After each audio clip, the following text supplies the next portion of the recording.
So then you have to figure out, well, what's the best way to tell that story in a fictional sense? What vehicle am I going to use?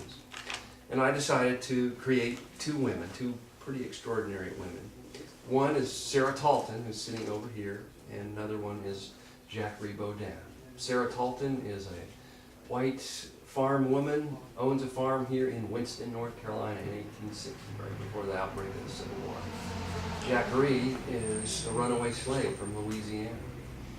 The book cover tells you a little bit about what's inside the book. First of all, the title, The Road to Devotion.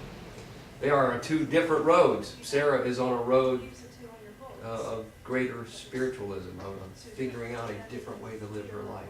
Jacquerie is on a literal road from Louisiana trying to get to the free north that will take her through what is now Devotion, North Carolina. She winds her way along the Underground Railroad. The two women are sitting there as equals in a barn, quiet, away from everything that's going on in a very, very turbulent time in our nation's history. You will notice that they are sitting in front of a horse stall that's to represent the obstacles that those two women are facing. Two very different sets of obstacles, but nonetheless, that's one of their common bonds, but an obstacle that's not insurmountable. And then one of the things I love about this cover is the shades in it. There is black and there is white, but there is mostly gray. And that is one of the central themes, that when you combine black and white and you get gray, you solve a lot of your problems. And so that's, they say you can judge a book by its cover. There's some proof. And then just a little bit of light that's seeping in, and just a little light from above, maybe a little enlightenment as these women make their way. I was talking about fear, and I've had those fears realized several times. As a writer, I had a really good writer friend of mine say, you know, Cameron, you're not from a dysfunctional family and you don't have a drinking problem, so you'll never make a great writer. I said, you're probably right. I had a guy come up to me at a book signing in Kernersville, and he looked at this book and he said, I understand there's no foul language in this book. I said, no. He says, there's no sex in this book? I said, no, not at all. He said, no gratuitous violence? I said, no, nothing like that. And he goes, well, I hope you don't think you're going to sell them any of these. And I said, well, you're probably right about that. The unkindest cut, though, came from my English composition professor. I went to Wake Forest and I ran into him in the grocery store, and he said, I understand you have a new novel coming out. And I said, yes, professor, and I really need to thank you because everything I know about English composition I learned from you. He said, well, don't blame me, and got his groceries and out the door he went. So there's that fear coming back. You know, I have a drawer full of rejection letters from publishers and movie studios. You know, that it's a very subjective industry, and we don't like what you had to say, and that's hard to accept as a writer. This book, a lot of this is based on fear. These two women live in a time of fear.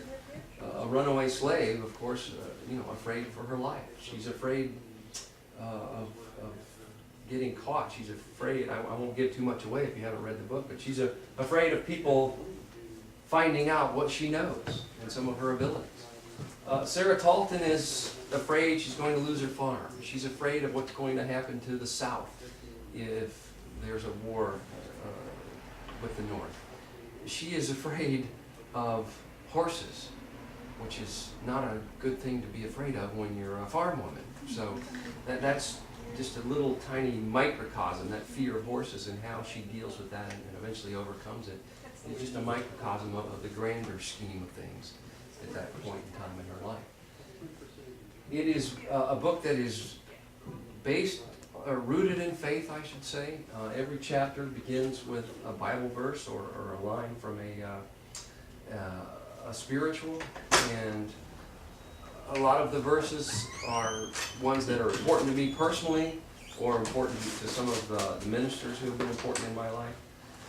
They are supposed to give you a little advanced warning of some of the action that's going to be in that verse, that chapter to follow. So the verse is just a little, I don't know what the best word is, a little harbinger of what's to come a little bit later on.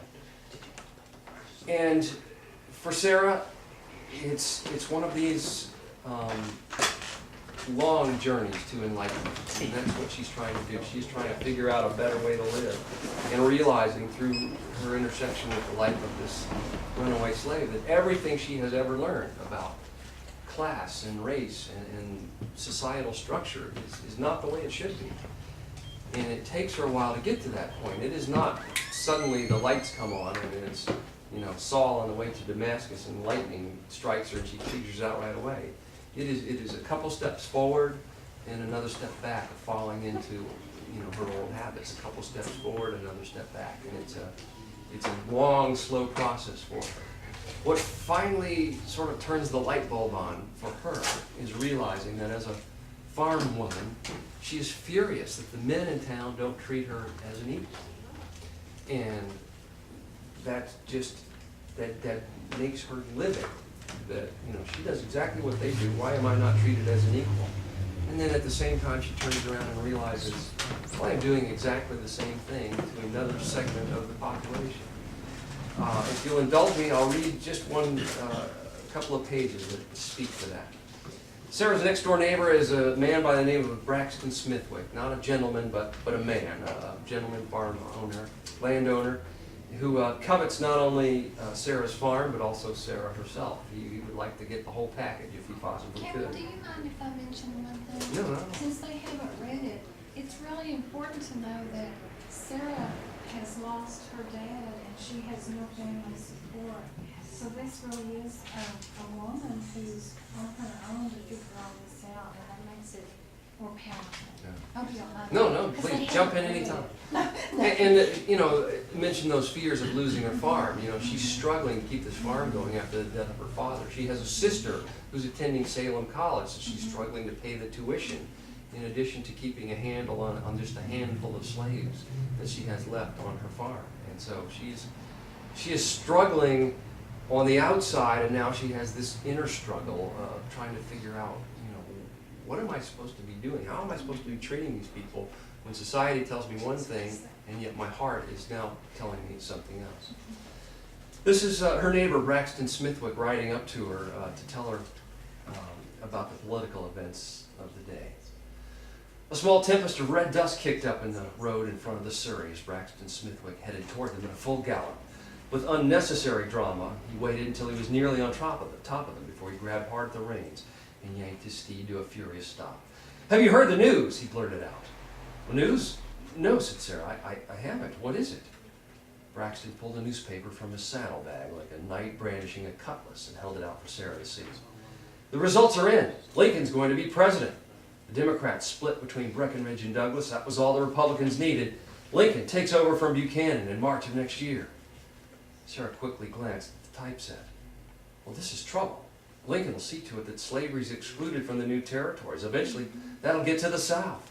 "Precisely. And there's a meeting at Charles Duffy's tonight to talk about how we fight this thing." "Well, who all's meeting?" asked Sarah. "Well, all the local landowners. I'll let you know what we decide." Sarah's eyes flashed. "Am I not to be included? I'm a landowner." "I said I'd let you know."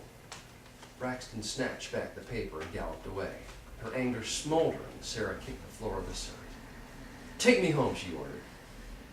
Jackery coaxed the horse back into motion, and the Surrey rolled on as Sarah fumed in the back seat, the dry tinder of inequality threatening to combust inside her mind. The social order of the day was patently unfair to women, and she railed in her unspoken thoughts as she stared deep into the forest. She worked just as hard as the men in the town, in fact, harder than most. She paid equal taxes, paid equal sums at the feed store, and suffered equally the vagaries of rain, drought, and pestilence on her crops. The only thing separating her from having an active voice in the business and political affairs of the town was gender. How blatantly discriminatory, she thought. How disgustingly inequitable. One's makeup at birth should have no bearing on one's abilities, she argued in her head. It shouldn't diminish one's influence or power. It should present no obstacles to one's future. Yet it did. It always had. Perhaps always would. How unfair, she seethed, to be excluded simply for being a woman. How tyrannical. How infuriating. How insulting. How could one segment of mankind do that to another? How utterly, foolishly, morally wrong. Inexplicably, as if guided by an unseen power, Sarah slowly removed her gaze from the dulling blur of the passing trees, and with imperfect awareness, now focused her attention on the slave woman in front of her. She studied her as an artist studies a still life before putting brush to palette. At that moment, a mustard seed of illumination was planted deep into her consciousness.